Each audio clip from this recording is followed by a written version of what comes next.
Ce jour-là, elle était le visage de la France. Bonjour. André Malraux, ministre du général de Gaulle, ministre de l'Information, ministre de la Culture, combattant, résistant, antifasciste, anticolonialiste et écrivain bien sûr. Pour nous en parler, Jean Lacouture, biographe, avec un livre, Jean Lacouture, Malraux, une vie dans le siècle. Mais avant en fait de devenir cet homme illustre qui va entrer au Panthéon, André Malraux est un jeune homme un peu bizarre. Vous dites même un farfelu, Jean Lacouture. Expliquez-vous. Oui, cette vie magnifique commence mal. C'est une enfance pauvre, triste. Ses parents se séparent quand il est très jeune, 6 ou 7 ans.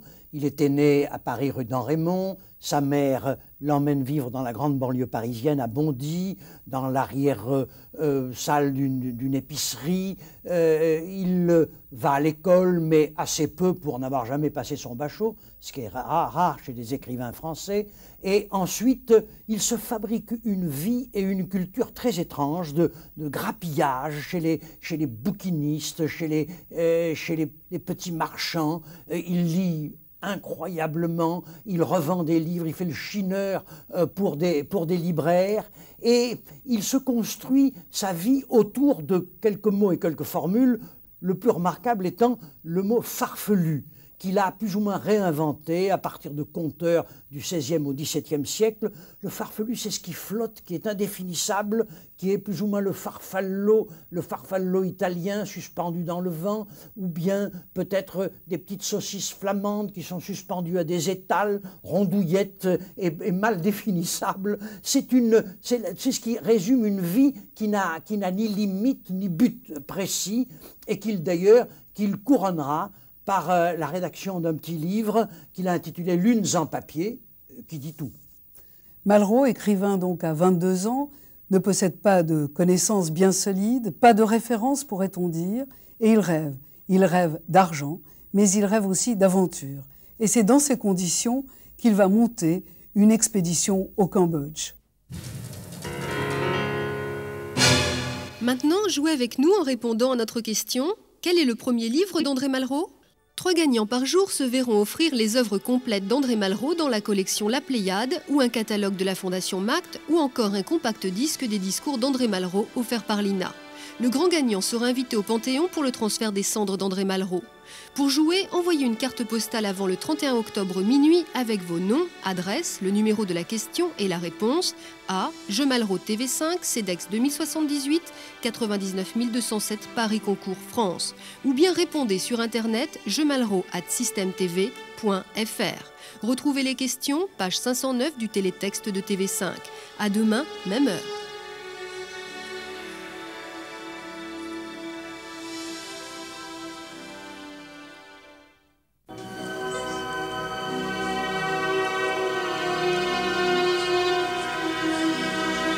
Ce jour-là, elle était le visage de la France. Bonjour, nous sommes en 1923, Malraux a 22 ans. Il vient de se marier et c'est avec sa jeune femme, Clara, qu'il décide de partir au Cambodge. Direction le temple de Benta Astray, où il y aurait des fresques dans ce temple abandonné. Des fresques à prendre. Alors Jean Lacouture, cette expédition au Cambodge, quel but a-t-elle? Est-ce que c'est pour gagner de l'argent facilement ou est-ce qu'il y a quand même quelque part un but artistique, pourrait-on dire? Comme toujours chez Malraux, il y a un mélange des deux. Il y a l'aventure et la générosité, l'irrégulier et la construction du groupe et du social. Non, là, il y a évidemment les deux aspects. C'est vrai qu'il est parti ruiné, ayant fait de mauvaises affaires, de mauvais placements, ayant mal placé l'argent de la dot de sa femme, d'ailleurs, et disant à sa femme, il n'est pas question que je travaille, ce qu'elle comprenait très bien, donc on va partir pour le Cambodge, où il y a des statues, des bas-reliefs, et on pourra ramener ça, et enfin on les vendra, et ça nous fera un bon profit. Bon, il y a cet aspect des choses, mais il y a aussi l'aspect de l'aventure vers l'Asie, le continent gigantesque, le continent où se fait peut-être et probablement l'histoire, la la forêt. Malraux est un fou d'aventure. Donc il y a ces deux dimensions. La troisième, politique, viendra plus tard. Et ils vont à travers la forêt cambodgienne jusqu'au temple de Bantai Srai, découpent des bas-reliefs, les ramènent. C'est d'une certaine façon un rapt. C'est un vol, il n'avait pas le droit de faire ça, c'est un fait. Mais Malraux a conscience qu'il a été arraché là des trésors de l'humanité à la forêt qui les aurait dévorés. Donc il a conscience, et même quand il passera en jugement après, qu'il sera condamné avec sursis, et en fin de compte libéré, il aura l'impression d'avoir rempli une œuvre essentiellement culturelle, et en tout cas, il aura tiré de ce voyage les éléments d'un livre magnifique, son premier grand livre, qui est La Voie royale. Alors, en fait, l'aventure cambodgienne ne l'engage pas pour autant à abandonner l'art, ni l'Asie d'ailleurs. Il va y retourner. Et cette fois-ci, ce ne sera plus comme hors la loi, mais plutôt comme opposant politique, comme contre la loi. Maintenant, jouez avec nous en répondant à notre question. Dans quel roman André Malraux raconte-t-il son aventure au Cambodge ? 3 gagnants par jour se verront offrir les œuvres complètes d'André Malraux dans la collection La Pléiade, ou un catalogue de la Fondation MACT, ou encore un compact disque des discours d'André Malraux offert par l'INA. Le grand gagnant sera invité au Panthéon pour le transfert des cendres d'André Malraux. Pour jouer, envoyez une carte postale avant le 31 octobre minuit avec vos noms, adresses, le numéro de la question et la réponse à Je Malraux TV5, CEDEX 2078, 99 207 Paris Concours France. Ou bien répondez sur internet jemalraux@systemtv.fr. Retrouvez les questions, page 509 du télétexte de TV5. À demain, même heure.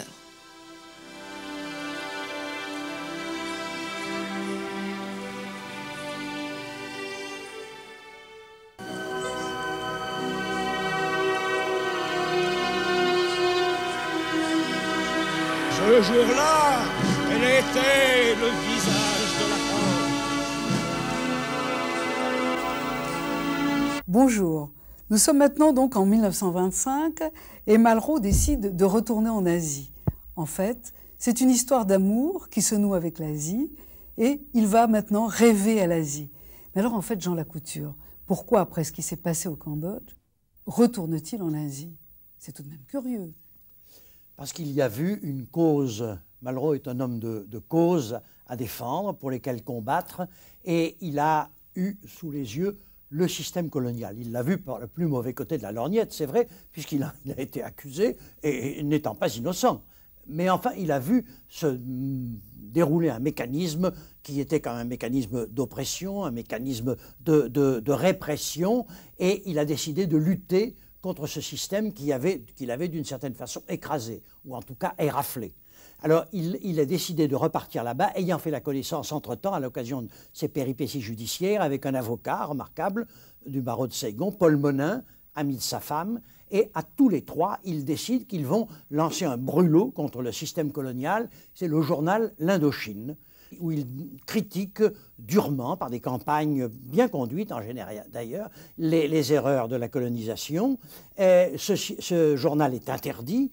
Ils insistent, ils en relancent un autre qui s'appelle L'Indochine enchaînée, ce qui a encore monté d'un degré l'opposition. Et à partir de ce moment-là, Malraux est entré dans un grand combat contre un système, contre une injustice. C'est une lutte à la mesure de sa grandeur, de son talent. Et il s'avère, dès ce moment-là, un polémiste redoutable et un homme qui a un dossier contre le régime colonial qui va s'élargir ensuite à l'ensemble du continent asiatique. De l'Asie, en fait, de ces 2 séjours, Malraux va ramener non pas de vraies connaissances sur la Chine, mais en tout cas des souvenirs. Et mêlant son talent, en même temps de journaliste et d'écrivain, le lecteur n'arrivera plus à s'y retrouver. Maintenant, jouez avec nous en répondant à notre question. Quels sont les titres des journaux d'opposition fondés par André Malraux ? 3 gagnants par jour se verront offrir les œuvres complètes d'André Malraux dans la collection La Pléiade, ou un catalogue de la Fondation MACT, ou encore un compact disque des discours d'André Malraux offert par l'INA. Le grand gagnant sera invité au Panthéon pour le transfert des cendres d'André Malraux. Pour jouer, envoyez une carte postale avant le 31 octobre minuit avec vos noms, adresse, le numéro de la question et la réponse à Je Malraux TV5, CEDEX 2078, 99 207 Paris Concours France. Ou bien répondez sur internet jemalraux@systemtv.fr. Retrouvez les questions, page 509 du télétexte de TV5. À demain, même heure.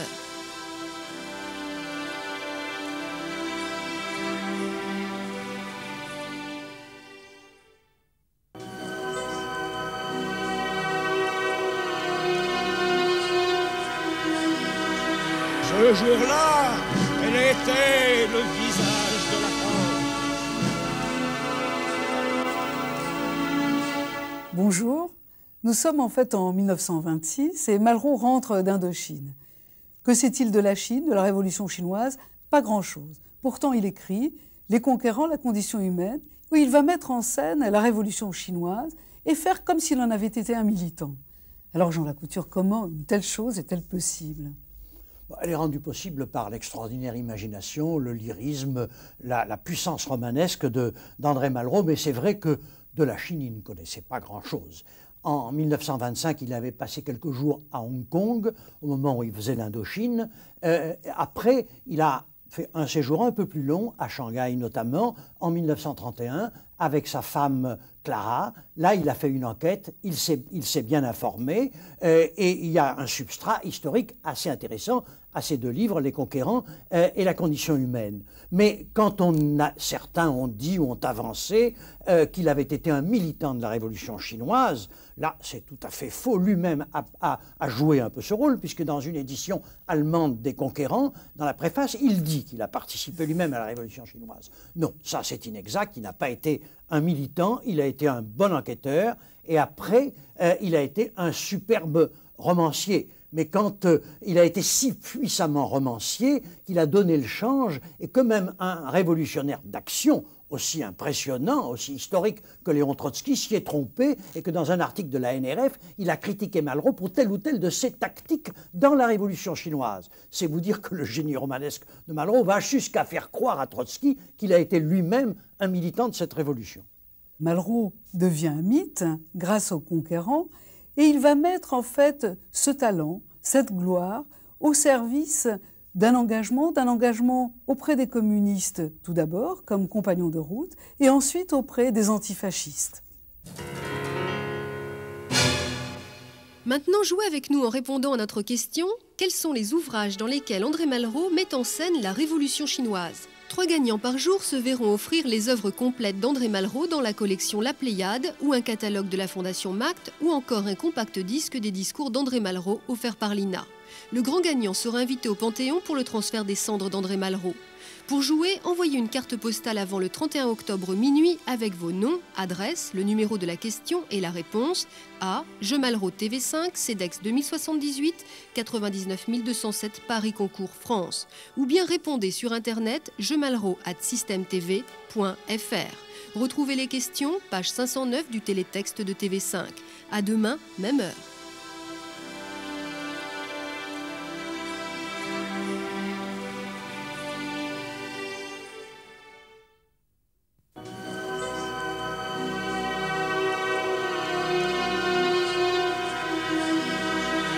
Ce jour-là, elle était le visage de la France.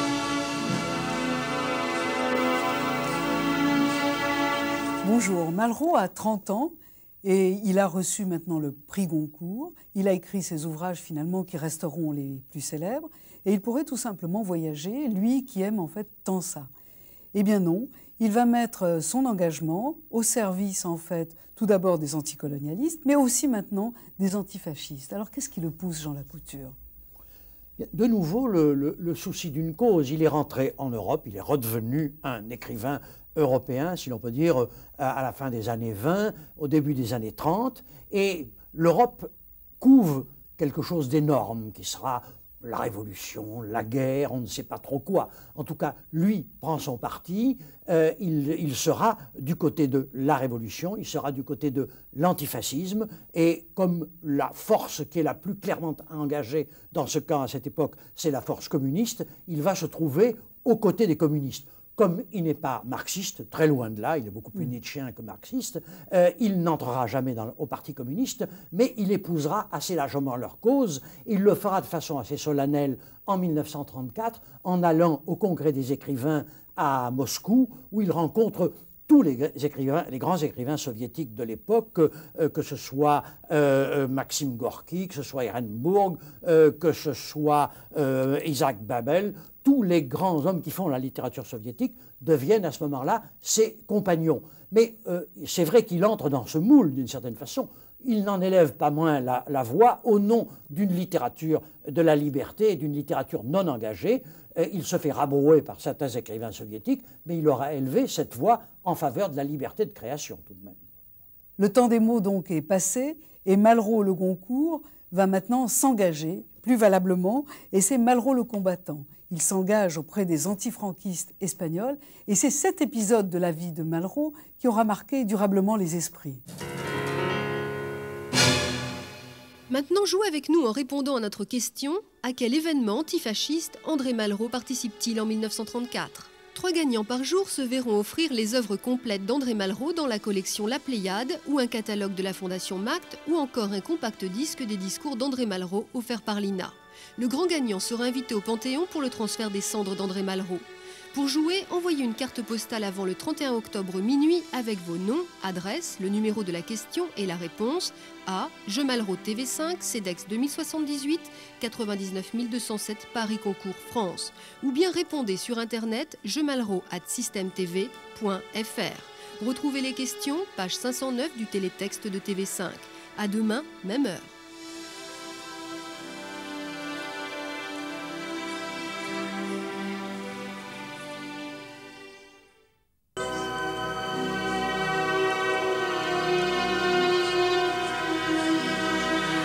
Ce jour-là, elle était le visage de la France.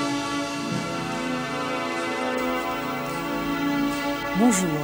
Nous sommes maintenant en juillet 1936. En France, c'est la politique du Front populaire. Mais Malraux préfère l'Espagne, le Frente Popular, peut-être un certain goût de l'exotisme. Et Malraux donc part, et cette fois-ci, il va être un combattant de la guerre d'Espagne avec l'escadrille España. Alors Jean Lacouture, qu'est-ce qui pousse alors maintenant Malraux à passer vraiment du côté des armes? Parce que Malraux se prend et est d'une certaine façon un réaliste. Il croit aux faits. Et il pense qu'à un certain moment, les mots sont non plus courts. Le vrai combat, le combat réel, le combat point contre point, arme contre arme, c'est en Espagne qu'il se passe à ce moment-là. S'il franchit les Pyrénées, il y a un peu un côté d'exotisme, comme vous l'avez dit, c'est vrai, mais il y a aussi le fait que le jeu se passe là, c'est vraiment le champ de bataille pour la paix, pour l'équilibre européen, contre la montée du fascisme.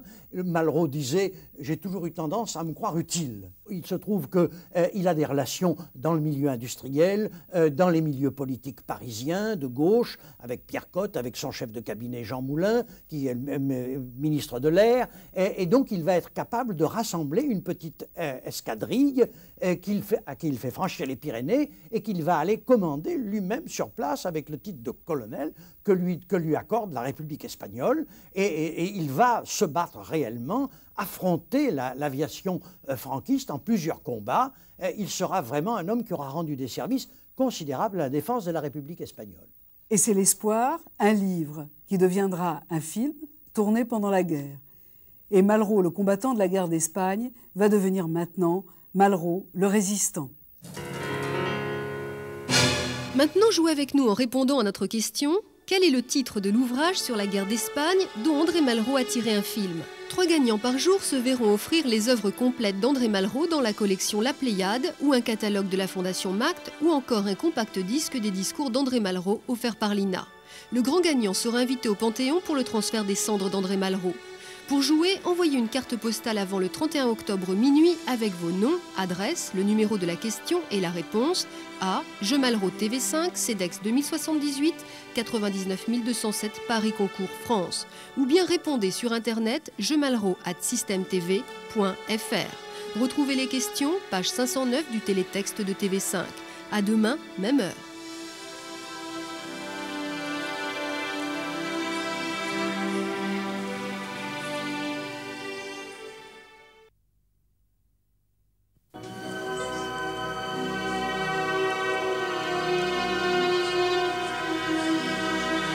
Ce jour-là, elle était le visage de la France. Bonjour. La France est occupée et Malraux, le combattant de la guerre d'Espagne, n'est pas dans la résistance comme ses deux frères. Il est dans le Midi, il y a deux fils et il écrit. On s'étonne, on le sollicite. Alors Jean Lacouture, comment se fait-il que André Malraux tarde autant à rejoindre la résistance? En 1940, Malraux est un héros fatigué. Il a subi la défaite de la République espagnole, terrible déception pour lui. Il a subi la défaite de la France, s'étant engagé, il a été fait prisonnier, puis s'est évadé. C'est encore une terrible épreuve pour un homme. Il a un assez mauvais souvenir des relations avec les communistes en Espagne, dont il a été le compagnon de route, et il sait très bien que toute résistance en France se fera plus ou moins en accord avec eux. Il n'est pas pressé de recommencer. Et puis Malraux est un homme de l'efficacité, et il ne croit pas beaucoup à l'efficacité d'une résistance faite avec sans moyens, sans argent, sans armes. Quand tel ou tel vient le solliciter, comme Claude Bourdet ou Sartre, bon, il dit, vous savez, la guerre, on la gagnera contre les Allemands, bien entendu, mais ce seront les chars russes et les avions américains. Alors, voilà, il attend quelque temps, mais quand ses deux frères sont pris par la Gestapo, au début de 1944, en mars 1944, il entre dans une résistance très active, en Dordogne, il monte des maquis, et avec ces maquis, il va constituer ce qu'il a appelé la Brigade d'Alsace-Lorraine, une force de 2000 hommes à peu près, qui va contribuer à la libération de l'Alsace et de la Lorraine en 1945. Donc il aura quand même rendu un sacré service à la résistance française. Malraux, le résistant, rien ne devrait maintenant différer sa rencontre avec le général de Gaulle. Et pourtant, nous allons voir que les rencontres les plus évidentes ont souvent du mal à se faire. Maintenant, jouez avec nous en répondant à notre question « À quelle date André Malraux rejoint-il la résistance ?» 3 gagnants par jour se verront offrir les œuvres complètes d'André Malraux dans la collection La Pléiade ou un catalogue de la Fondation MACT ou encore un compact disque des discours d'André Malraux offert par l'INA.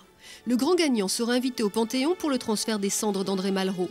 Pour jouer, envoyez une carte postale avant le 31 octobre minuit avec vos noms, adresse, le numéro de la question et la réponse à Je Malraux TV5, CEDEX 2078, 99 207 Paris Concours France. Ou bien répondez sur internet jemalraux@systemtv.fr. Retrouvez les questions, page 509 du télétexte de TV5. À demain, même heure.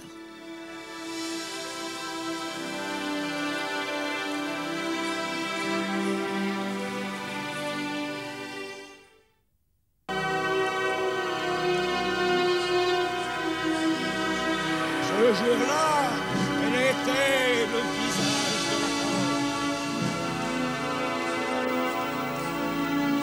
Bonjour. Nous sommes en 1945. Malraux rencontre le général de Gaulle. Et le compagnon de route des communistes va devenir un patriote et participer à la création du Rassemblement pour le peuple français. Mais enfin, Jean Lacouture, cette rencontre avec de Gaulle tarde à se faire. Alors comment est-ce qu'on peut expliquer cela ? C'est en effet une histoire très curieuse parce que le général de Gaulle plaçait les écrivains au-dessus de tout. Et dans les écrivains, il mettait Malraux très haut. Et cependant, à la Libération, s'il invite successivement plusieurs grands écrivains, Mauriac, Duhamel, Valéry, Claudel, Bernanos, il semble négliger Malraux. Et il faut une sorte d'intrigue de 2 des collaborateurs de Gaulle, Gaston Palevski et Claude Guy, pour faire inviter Malraux. Mais au moment où ils se rencontrent, alors c'est l'enthousiasme réciproque. Et très vite, Malraux est appelé aux côtés du général à rendre service. Il en devient son ministre au mois de novembre 1945, ayant pour collaborateurs Jacques Chaban-Delmas et Raymond Aron, ce qui n'est pas une petite équipe. Le ministère ne dure pas longtemps. Le général de Gaulle quitte le pouvoir au début de 1946, mais quelque temps après, il décide la création du Rassemblement du peuple français et il appelle Malraux à ses côtés. Et Malraux devient le porte-parole, le délégué à la propagande, qui est un mot pas très sympathique, qui avait été utilisé par des régimes fort antipathiques auparavant, mais enfin, bref, il devient le porte-parole du Rassemblement et il multiplie les allocutions, les appels au peuple français, à la fois pour reconstruire un État digne de ce nom et pour s'opposer à la menace du communisme de l'Europe de l'Est, l'ancien compagnon de route des communistes, vous l'avez rappelé tout à l'heure, devient un des grands pourfendeurs du stalinisme. Mais d'ailleurs, tout ça est assez conforme. Il était, avant la guerre, il s'opposait à Hitler, danger fondamental pour l'Europe occidentale. Après la guerre, Hitler abattu, c'est Staline qui devient le danger. Il y a, après tout, une grande cohérence dans le comportement de Malraux de ces années-là. Alors donc, Malraux quitte la scène politique. Il va y revenir avec le général de Gaulle, et là, c'est la consécration. Il sera le ministre de la Culture du général de Gaulle.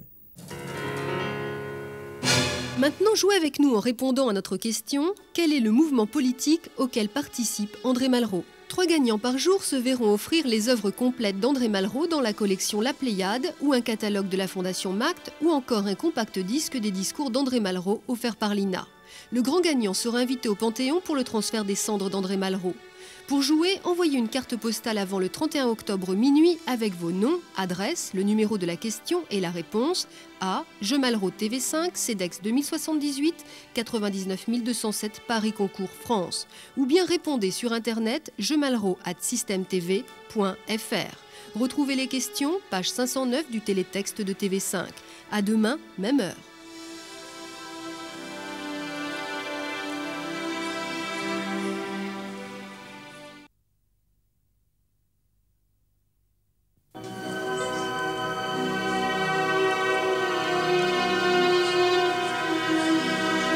Ce jour-là, elle était le visage de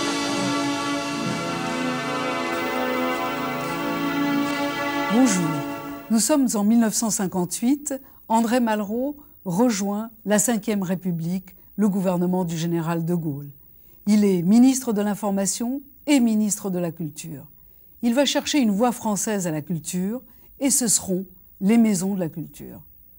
Alors Jean Lacouture, un mot alors sur la position en fait, de Malraux pendant la guerre d'Algérie. Il est ministre déjà.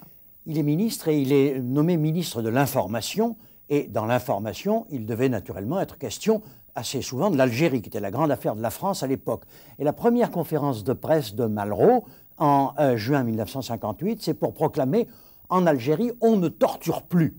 Noble propos, mais les militaires, ça laisse entendre qu'on a torturé avant. Les militaires sont furieux et obtiennent du général de Gaulle de le retirer de ce poste de l'information et de le faire virer vers les affaires de la culture à proprement parler, où Malraux est naturellement parfaitement à sa place. Il est le fondateur de ce ministère. Il y avait eu des essais auparavant sous la 4e République, mais il est vraiment le fondateur de ce grand effort pour développer la culture et déclarer ce que Jules Ferry a fait pour l'école, moi je veux le faire pour la culture, la mettre à la portée de tous les Français.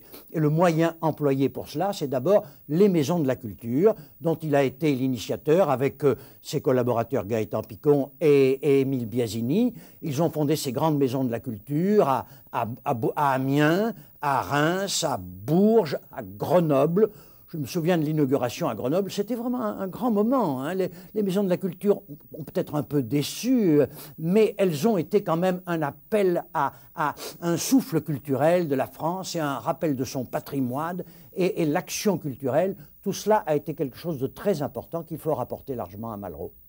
C'est à Malraux, ministre de la Culture, qu'on rendra hommage le 23 novembre au Panthéon cette année. Mais Malraux a été à cette place pour rendre lui-même hommage à Jean Moulin. Maintenant, jouez avec nous en répondant à notre question. Quelle est la grande innovation d'André Malraux, ministre de la Culture? 3 gagnants par jour se verront offrir les œuvres complètes d'André Malraux dans la collection La Pléiade, ou un catalogue de la Fondation MACT, ou encore un compact disque des discours d'André Malraux offert par l'INA. Le grand gagnant sera invité au Panthéon pour le transfert des cendres d'André Malraux. Pour jouer, envoyez une carte postale avant le 31 octobre minuit avec vos noms. Je Malraux TV5, CEDEX 2078, 99 207 Paris Concours France. Ou bien répondez sur internet jemalraux@systemtv.fr. Retrouvez les questions, page 509 du télétexte de TV5. À demain, même heure.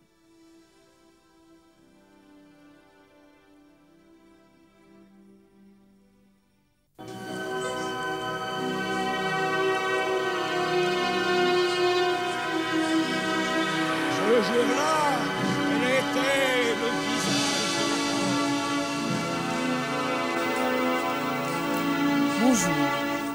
Malraux parle de la mort. La mort l'avait touché dans sa vie, celle de ses deux fils, morts dans un accident terrible. Entre 1958 et 1975, Malraux prononcera 10 oraisons funèbres. Celle de Jean Moulin, bien sûr, celle de Le Corbusier et celle de Braque. Jean Lacouture, qu'est-ce que la mort représente en fait pour Malraux? D'abord, du point de vue existentiel, si on peut dire, la vie de Malraux a été scandée par la mort et par les morts tragiques de façon presque constante. Il ne faut pas oublier que son père s'est suicidé alors qu'il était encore un jeune homme, lui, André Malraux. Son grand-père s'était suicidé avant, que sa femme, ou la femme qu'il a tellement aimée dans les années 30 et 40, Josette Clotis, a été tuée par un accident de train tout à fait tragique, que ses deux fils se sont tués dans un accident d'auto, que plusieurs de ses amis ont été tués à la guerre ou dans des circonstances tout à fait tragiques. Bref, la mort est constamment frappe à la porte de Malraux tout au long de sa vie. Mais Malraux la tenait pour le moment d'exaltation d'une grande vie se termine par une mort comme une sorte, c'est l'apothéose de la vie. Malraux croyait-il ou non à la vie éternelle, personne ne peut en trancher sur ce problème. Mais déjà la mort est pour lui une cérémonie suprême, et l'oraison funèbre est la façon de rendre encore plus noble cette cérémonie suprême. Et les mots qu'il prononce, notamment la plus belle oraison funèbre qui est celle de Jean Moulin, les autres sont très belles, Braque, Le Corbusier, c'est vrai, mais avec Jean Moulin, il atteint réellement au sublime l'histoire reprise dans un moment, dans une sorte de spasme de grandeur. Quand on réentend aujourd'hui ce texte, et on me dit que des jeunes gens aujourd'hui en ont la chair de poule, et je veux bien le comprendre, la mort vue comme ça est réellement grande. Malraux l'orateur, mais Malraux aussi l'écrivain. Malraux va réinterpréter sa vie et va écrire les anti-mémoires. Maintenant, jouez avec nous en répondant à notre question. Pour quel grand résistant André Malraux prononce-t-il une oraison funèbre?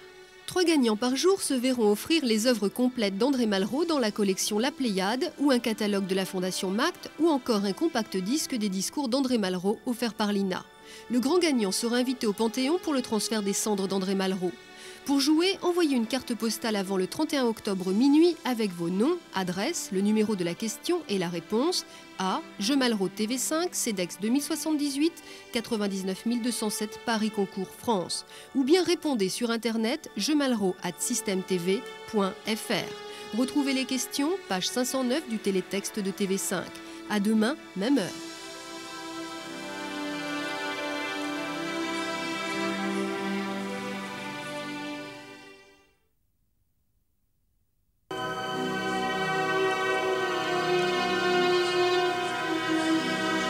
Ce jour-là, elle était le visage de la Bonjour. Malraux raconte Malraux. Ce sont les anti-mémoires, une entreprise de fiction, une entreprise de réalité. Est-ce qu'avec Malraux, on peut le savoir? En fait, Malraux est l'homme qui brouille toujours un peu les cartes. Quelqu'un qui ne s'intéresse ni à son enfance, ni à soi-même. Alors Jean Lacouture, comment est-ce possible? C'est possible parce que Malraux est un grand écrivain, un poète, un romancier, et que sa vérité n'est jamais tout à fait la nôtre.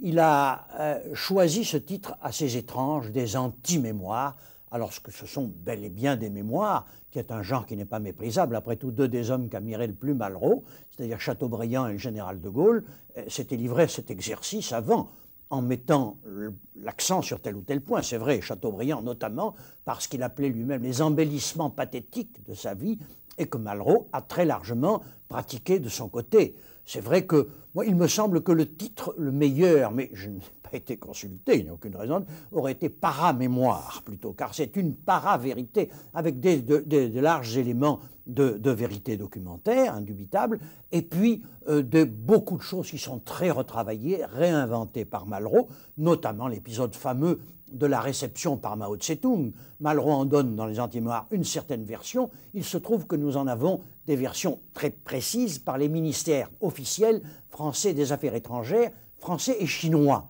Alors nous avons le texte à quelques mots près qui a été dit. Et ce qu'en dit Malraux, et ce que raconte Malraux, en est assez loin, mais c'est beaucoup plus beau. Malraux raconte son époque. Et pour Malraux, l'époque, c'est aussi ce qui lui survit, c'est-à-dire les œuvres d'art, des œuvres qu'il imagine se répondre d'un siècle à l'autre, des œuvres d'art qui, dans un musée, deviennent des mythes. Maintenant, jouez avec nous en répondant à notre question « Comment s'intitule l'œuvre écrite par André Malraux pour raconter ses mémoires ?» 3 gagnants par jour se verront offrir les œuvres complètes d'André Malraux dans la collection La Pléiade ou un catalogue de la Fondation MACT ou encore un compact disque des discours d'André Malraux offert par l'INA. Le grand gagnant sera invité au Panthéon pour le transfert des cendres d'André Malraux. Pour jouer, envoyez une carte postale avant le 31 octobre minuit avec vos noms, adresses, le numéro de la question et la réponse à Je Malraux TV5, CEDEX 2078, 99 207 Paris Concours France. Ou bien répondez sur internet jemalraux@systemtv.fr. Retrouvez les questions, page 509 du télétexte de TV5. À demain, même heure.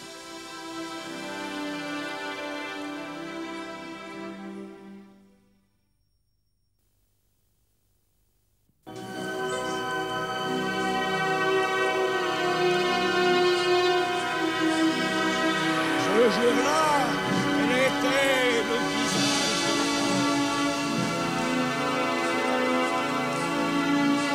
Bonjour. L'art a occupé une grande partie de la vie de Malraux. Malraux, citoyen du monde, voyait les statues se répondre, de la Grèce antique aux statues khmères. Il voulait en fait imaginer un immense musée. Il avait coutume de dire « on ne peut sentir que par comparaison ». Alors Jean Lacouture, c'est une entreprise un peu folle que cet inventaire mondial que veut faire Malraux. Vous avez en tout cas bien raison de mettre l'accent sur le fait que l'art est lié à la vie de Malraux.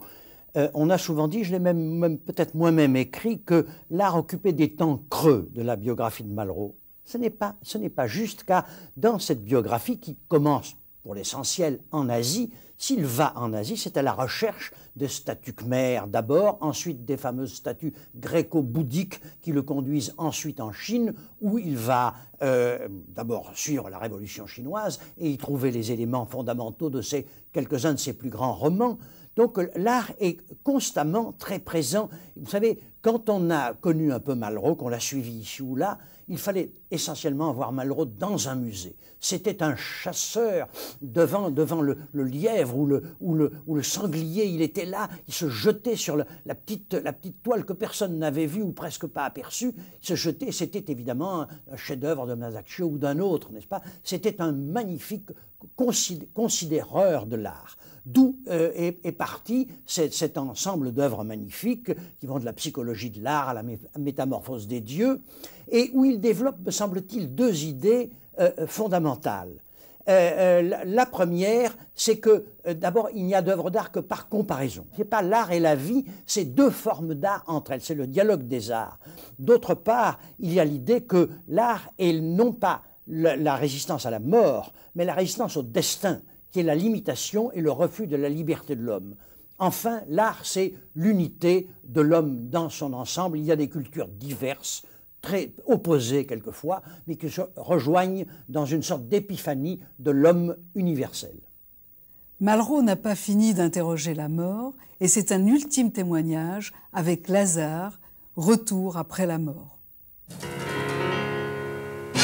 Maintenant, jouez avec nous en répondant à notre question « Quels sont les 2 livres sur l'art écrits par André Malraux et évoqués par Jean Lacouture ?» 3 gagnants par jour se verront offrir les œuvres complètes d'André Malraux dans la collection La Pléiade ou un catalogue de la Fondation MACT ou encore un compact disque des discours d'André Malraux offert par l'INA.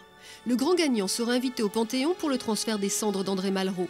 Pour jouer, envoyez une carte postale avant le 31 octobre minuit avec vos noms, adresse, le numéro de la question et la réponse à Je Malraux TV5, CEDEX 2078, 99 207 Paris Concours France. Ou bien répondez sur internet jemalraux@systemtv.fr. Retrouvez les questions, page 509 du télétexte de TV5. À demain, même heure.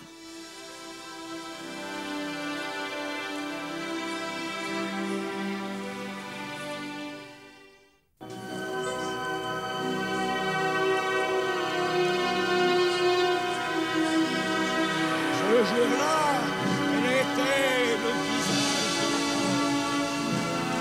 de la mort. Bonjour.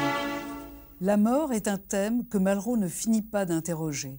2 ans avant sa mort, il rédige un dernier ouvrage, Lazare, Retour après la mort. Mais Malraux n'est pas croyant. Ce à quoi il rêve, c'est un rêve de fraternité humaine, hein, Jean Lacouture. Vous dites Malraux n'est pas croyant, c'est une question. Emmanuel Berle, qui était son ami, disait ce que j'ai de commun avec Malraux, c'est le refus du refus de Dieu. Donc, mais Malraux disait oui, je suis agnostique, mais ne précisons pas trop. Mais en tout cas, il y a ce livre, Lazare, qui est très, très fondamental parce qu'il est en effet le récit d'un retour de la mort. Alors, la mort à travers quoi? Vers quoi? En tout cas, c'est un éloge de la mort, à vrai dire, ce qu'elle apporte à l'homme, non seulement comme conclusion sublime, mais comme capacité de rassembler ce qu'il a connu, vécu, aimé. Et Lazare, pour moi, est un écho magnifique à tout ce que Malraux a été. Et puis c'est aussi un extraordinaire témoignage de l'écrivain Malraux, qu'on oublie souvent. J'ai eu entre les mains le manuscrit de Lazare. C'est un texte étonnant. Cet homme qui était moribond, qui était au fond de son lit, écrivait avec une sûreté, une précision tout à fait étonnante. Il y a là, me semble-t-il, dans Lazare, l'éloge suprême de l'écrivain Malraux, l'hommage de Malraux à lui-même comme écrivain. Malraux a eu, comme tout un chacun, ses maîtres, ses figures. Il a rencontré tout ce que son siècle a compté de grands hommes. Mais avec certains d'entre eux, les rencontres furent particulières. Maintenant, jouez avec nous en répondant à notre question. Comment s'intitule l'un des derniers ouvrages écrits par André Malraux et cité de nombreuses fois par Jean Lacouture? 3 gagnants par jour se verront offrir les œuvres complètes d'André Malraux dans la collection La Pléiade ou un catalogue de la Fondation MACT ou encore un compact disque des discours d'André Malraux offert par l'INA. Le grand gagnant sera invité au Panthéon pour le transfert des cendres d'André Malraux. Pour jouer, envoyez une carte postale avant le 31 octobre minuit avec vos noms, adresse, le numéro de la question et la réponse à Je Malraux TV5, CEDEX 2078, 99 207 Paris Concours France. Ou bien répondez sur internet jemalraux@systemtv.fr. Retrouvez les questions, page 509 du télétexte de TV5. À demain, même heure.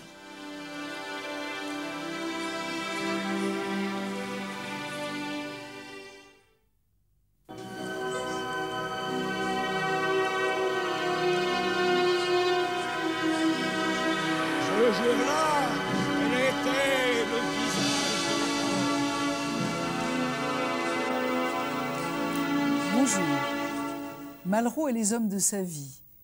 Pour Malraux, il était important d'incarner l'imaginaire. Et les hommes de sa vie, il y en eut plusieurs. Il avait rencontré les plus grands hommes de son siècle. Pour lui, il y eut Gide, il y eut Trotsky, il y eut De Gaulle, bien sûr, et il y eut Laurence d'Arabie. Alors, Jean Lacouture, comment se fait-il ces noms si différents?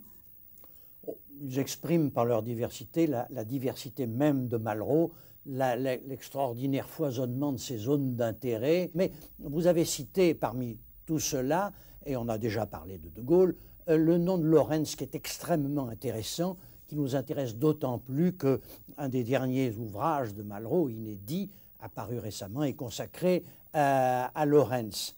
Et parce que Lorentz est d'une certaine façon le modèle de Malraux, l'aventure politique portée à son plus haut degré, complétée ensuite par l'œuvre poétique, par la relation poétique de l'œuvre accomplie. Mais ce qui est fascinant dans cette histoire, c'est que, bien que Malraux n'ait probablement jamais rencontré Lorentz, quoi qu'il en ait dit, il s'est attaché passionnément à son œuvre, à sa vie.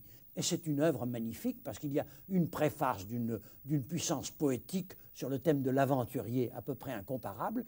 Et puis Malraux s'est donné le mal de raconter la geste de ce personnage qui est le premier lui-même, si l'on peut dire. Ce voyage avec Malraux, cette vie dans le siècle, comme dirait Jean Lacouture, est maintenant terminé. En saurons-nous davantage sur cet homme qui participa aux grands moments historiques? Rien n'est moins sûr. André Malraux aura au moins contribué à forger sa propre légende. Sourd aux critiques, il aura été le sujet de notre histoire. Maintenant, jouez avec nous en répondant à notre question: de qui traite la biographie rédigée par André Malraux et qui vient d'être publiée? 3 gagnants par jour se verront offrir les œuvres complètes d'André Malraux dans la collection La Pléiade, ou un catalogue de la Fondation MACT, ou encore un compact disque des discours d'André Malraux offert par l'INA. Le grand gagnant sera invité au Panthéon pour le transfert des cendres d'André Malraux.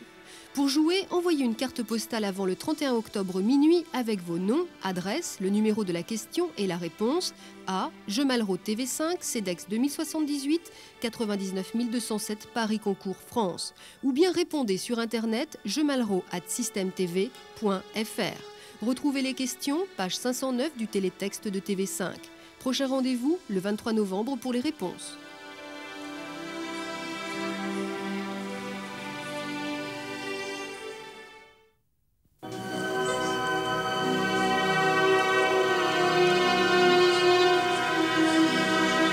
Ce jour-là, elle était le visage de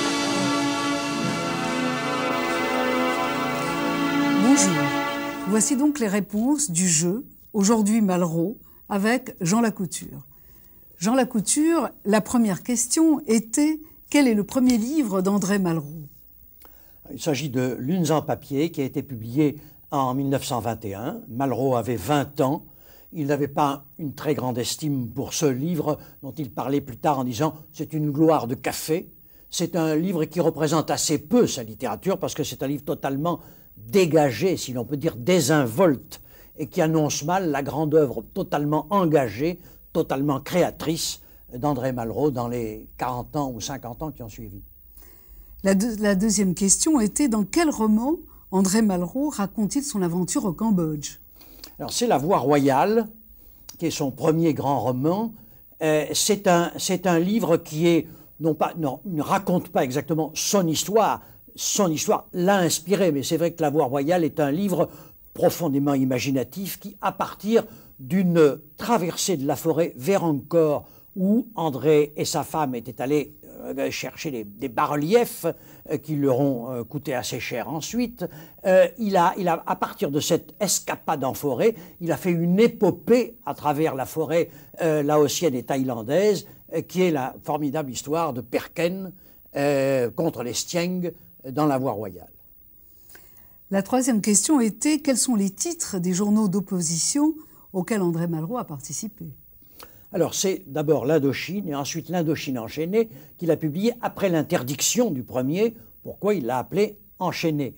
C'est très intéressant dans la mesure où il a fallu, pour qu'il publie le deuxième livre, qu'il aille à Hong Kong acheter des caractères d'imprimerie, anglais d'ailleurs, ce qui a compliqué l'impression du deuxième journal. Et ce voyage, il l'a fait à Hong Kong, et c'est à Hong Kong qu'il a pénétré en Chine la première fois, et c'est l'ouverture de ce qu'on pourrait appeler son épopée chinoise. Alors, la quatrième question était: quels sont les ouvrages dans lesquels Malraux met en scène la Révolution chinoise? Alors, il y en a 2 fondamentaux, qui sont Les Conquérants d'abord, et ensuite La Condition humaine, qui raconte 2 épisodes très différents et très caractéristiques de la Révolution chinoise. Le premier, c'est la commune de Canton, à laquelle Malraux a dit qu'il avait participé ou laissé entendre, ce qui est inexact. Et le second, c'est la grande bataille de Shanghai de 1927 entre les nationalistes de Chiang Kai-shek d'une part et les communistes de Chou En-lai de l'autre, qui est un épisode décisif de la Révolution chinoise. La cinquième question était: à quel événement antifasciste André Malraux participe en 1934? On peut considérer que le plus important, c'est le congrès des écrivains de Moscou de l'été 1934, bien que le voyage à Berlin, qu'il ait fait avec André Gide, pour essayer de faire libérer le leader communiste bulgare Dimitrov ait été aussi un mouvement important, mais quand même le plus intéressant, c'est ce congrès des écrivains où Malraux a rencontré toute l'intelligentsia soviétique et où il a essayé de faire entendre la voix d'une libre création devant un public qui n'était pas très prêt à l'entendre. La 6e question était: quel est le titre de l'ouvrage sur la guerre d'Espagne dont Malraux a tiré un film? Le roman, le livre, c'est L'Espoir, et le film, qui s'est d'abord intitulé Sierra de Teruel, a été ensuite intitulé Espoir par Malraux quand il est ressorti en 1945, après avoir été longtemps interdit. Et en 1945, quand il a été présenté, il a obtenu le prix Louis de Luc aux acclamations de la critique qui a vu en Malraux déjà un grand réalisateur de cinéma. La 7e question était: à quelle date Malraux rejoint-il la résistance? Grosso modo, on peut dire mars 1944. Auparavant, Malraux a eu des contacts avec des réseaux de résistance, notamment anglais, le réseau Buckmaster par exemple. Mais c'est à partir de 1944, après la capture de ses 2 frères et la fusillade de l'un d'eux, Claude, qu'il est entré dans la résistance active et qu'il a pris la direction de Maquis, en Dordogne et en Corrèze. La 8e question était: quel est le mouvement politique auquel participe André Malraux? C'est le Rassemblement du peuple français. Non seulement il y participe, il en a été un des fondateurs aux côtés du général de Gaulle. Il y a joué un rôle très important, au moins pendant 4 ans, jusqu'en 1951. Il a été le délégué à la propagande, il a été le porte-voix, le porte-parole du général de Gaulle dans tous les meetings. Malraux était l'élément fondamental du meeting, ou alors le général de Gaulle. Mais enfin, en général, ils alternaient et ça donnait un résultat impressionnant. La 9e question était: quelle est la grande innovation de Malraux, ministre de la Culture? On peut discuter, mais quand même, grosso modo, c'est les maisons de la culture qui a en tout cas été la création globale la plus importante, réalisée notamment à l'initiative ou par la main d'un des collaborateurs de Malraux, Émile Biasini, qui depuis a été l'homme du Grand Louvre aussi. Et les maisons de la culture ont si on peut dire, symbolisé la volonté de pénétration et de la mise de la culture à la disposition du peuple entier, qui était la grande idéologie d'André Malraux. La 10e question était: Jean Lacouture, pour quel grand résistant André Malraux prononce-t-il une oraison funèbre? C'est, comme beaucoup le savent, Jean Moulin, auquel il a consacré la plus célèbre de ses oraisons funèbres, qui est passée en légende maintenant, et que beaucoup ont entendu et que beaucoup ont en mémoire. Il se trouve que Malraux n'a pas connu Jean Moulin dans la Résistance. On peut dire qu'il y est entré un peu trop tard pour avoir connu Moulin, qui a été arrêté par la Gestapo en juin 1943. Mais Malraux connaissait Jean Moulin du temps de la guerre d'Espagne, car quand il a voulu monter sa petite aviation pour la République espagnole, il s'est adressé notamment au ministère de l'Air français. Le ministre était Pierre Cotte, mais le directeur du cabinet de Pierre Cotte était Jean Moulin. C'est un homme qui était très orienté à gauche, tout à fait partisan de la République, et il a mis tous ses pouvoirs et tous ses moyens à la disposition de Malraux, fondateur de l'escadrille Espagna. Donc il y avait entre eux un lien et Malraux pouvait se permettre de parler directement comme un ami de Jean Moulin, moyennant de quoi le texte est d'une envolée et d'une beauté pathétique incomparable. La 11e question était: comment s'intitule l'œuvre écrite par André Malraux pour raconter ses mémoires? Alors, elle s'intitule Les Antimémoires. C'est un titre assez bizarre, parce qu'en fait, ce sont des mémoires. Je ne sais pas pourquoi il a choisi ce titre. Il a même, à un moment, assez curieusement expliqué son titre en disant « c'est un anti-Proust », ce qui fait qu'il entre dans le domaine du roman, ce qui est une assez bonne définition de son ouvrage, qui est à la fois un ouvrage historique, qui évoque beaucoup de faits historiques auxquels il a directement participé, c'est vrai, mais l'imagination a une grande part, comme on peut dire, dans La recherche du temps perdu de Marcel Proust. La 12e question était: quels sont les 2 livres sur l'art écrits par André Malraux et que vous évoquez? Alors, c'est d'une part la psychologie de l'art, et c'est aussi la métamorphose des dieux. Entre-temps, Malraux a publié beaucoup de grands ouvrages où il déploie ces grands thèmes de la lutte contre le destin, de la culture humaine unifiée et unifiante. Je crois que ce sont peut-être les deux les plus caractéristiques, notamment la métamorphose des dieux. Pour Malraux, ce mot de métamorphose est un mot absolument central. Je crois qu'il fallait absolument que ce titre soit donné parce qu'aucun n'est plus explicatif, si l'on peut dire, de la méthode et de l'idéologie Malraux. Alors, la 13e question était comment s'intitule un des derniers ouvrages écrits par André Malraux et qui traite de la mort? Il s'intitule Lazare. Malraux a traité de la mort à peu près dans tous ses livres, sous des formes ou romanesques ou directes. Mais là, on peut dire que c'est la première fois qu'il traite ouvertement de sa mort. Car on l'a amené à l'hôpital, presque mourant, et il en est ressorti quelques mois plus tard, ressuscité, pas en très bon état, le pauvre. Et entre-temps, il a réussi à écrire un livre qui est d'une magnifique maîtrise et où il raconte en effet le retour d'un vivant, de la mort ou des limbes, qui est un thème qui lui est cher. La 14e question était enfin de qui traite la biographie rédigée par André Malraux et qui vient d'être publiée? Alors ça c'est Lawrence, Thomas Edward Lawrence, le colonel, le fameux Lawrence d'Arabie, qui a tel point passionné Malraux, qui a tellement inspiré Malraux, bien que leurs deux actions fussent différentes et que Lawrence a eu une action plus directe sur l'histoire que Malraux. Il a transformé le sort de la guerre d'Arabie. Malraux n'a jamais transformé le sort d'aucune guerre, mais enfin il a joué son rôle historique important. Ce qui est très curieux, c'est que Malraux est consacré à Lawrence une véritable biographie qui commence au début, qui finit à la fin. Moi, je croyais que le Lawrence de Malraux, c'était un grand essai sur le désert, le monothéisme. Non, c'est une vraie biographie d'un grand aventurier du siècle, comme Malraux, avant Malraux. Merci Jean Lacouture. Merci.